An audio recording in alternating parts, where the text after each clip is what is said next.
പാലക്കാട് തൃത്താലയിലാണ് പോലീസിനെ കബളിപ്പിച്ച് വീടിന്റെ മച്ചിലൊളിച്ച പ്രതിയെ പിടികൂടി. യുവാവിനെ വധിക്കാൻ ശ്രമിച്ച കേസിലെ പ്രതി സുൽത്താൻ റാഫിയെയാണ് പോലീസ് പിടികൂടിയത്. ദൃശ്യങ്ങളാണ് പ്രേക്ഷകർക്ക് മുൻപിലേക്ക് എത്തിക്കുന്നത്. അതായത് കഴിഞ്ഞ 2 ആഴ്ച മുൻപാണ് ഇത്തരമൊരു സംഭവം നടക്കുന്നത്. കാറിലെത്തി ഒരു യുവാവിനെ ആക്രമിക്കുകയായിരുന്നു. ആ യുവാവിന് കാര്യമായ രീതിയിലുള്ള പരിക്കേറ്റു. അതിനുശേഷം ആശുപത്രിയിൽ അഡ്മിറ്റ് ആവുകയായിരുന്നു. കാര്യമായ രീതിയിൽ ആയുധമൊക്കെ ഉപയോഗിച്ച് മർദ്ദിച്ചു, ആക്രമിച്ചു എന്നാണ് ആ കേസുള്ളത്. എന്തായാലും ആ കേസിൽ നിരവധി തവണ ഈ സുൽത്താൻ റാഫി എന്ന ഈ പ്രതിയെ തിരഞ്ഞ് പോലീസ് വീട്ടിലേക്ക് പോയി, നാട്ടിലാകെ തിരഞ്ഞു, സുഹൃത്തുക്കളുടെ വീട്ടിൽ പോയി.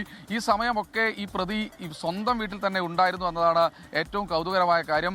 ഒടുവിൽ സംശയം തോന്നി. ഇന്നലെ രാത്രിയോടുകൂടി പോലീസ് അവിടേക്ക് എത്തുകയായിരുന്നു. അങ്ങനെ എത്തുന്ന സമയത്താണ് മച്ചിലൊരു ശബ്ദം കേൾക്കുന്നത്. അങ്ങനെ മച്ചിൽ ശബ്ദം കേട്ട് ആ മച്ചിലേക്ക് കയറി നോക്കിയപ്പോഴാണ് ഈ പ്രതി അവിടെ ഒളിച്ചിരിക്കുന്നതായി കണ്ടത്. എന്തായാലും പോലീസ് സാഹസികമായി യൂണിഫോമിൽ തന്നെ മച്ചിലേക്ക് കയറി അതിനുശേഷം ആ പ്രതിയെ ഇറക്കിക്കൊണ്ടുവന്നു. ഈ സുൽത്താൻ റാഫിക്കെതിരെ നിരവധി കേസുകൾ തൃത്താല, ചാലിശ്ശേരി അടക്കമുള്ള പോലീസ് സ്റ്റേഷനുകളിൽ ഉണ്ട് എന്നാണ് പറയുന്നത്. എന്തായാലും പ്രതിയെ ഇന്ന് കോടതിയിൽ ഹാജരാക്കും. അതിനുശേഷം റിമാൻഡ് ചെയ്യുമെന്നാണ് അറിയിച്ചിട്ടുള്ളത്. എന്തായാലും മച്ചിൽ നിന്നാണ് പ്രതിയെ പോലീസ് പൊക്കിയിരിക്കുന്നത്.